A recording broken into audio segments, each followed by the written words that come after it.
I want to share something about working with your ancestors that I was just telling one of my loved ones. And actually, I tell a lot of people this because, you know, when somebody starts working with their ancestors, they're like, oh, I want guidance and wisdom. And you have thugs. Some of us have thugs and gangsters in our family lineage. Use them accordingly. Okay? Somebody's fucking with you for no apparent reason. It ain't got shit to do with you. Tell your thugs. Okay? Somebody is not holding themselves accountable. You're doing the best you can. Tell the gangsters in your family.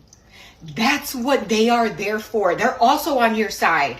They're also ready to work in your behalf.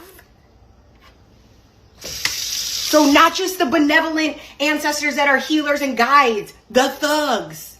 Call on them.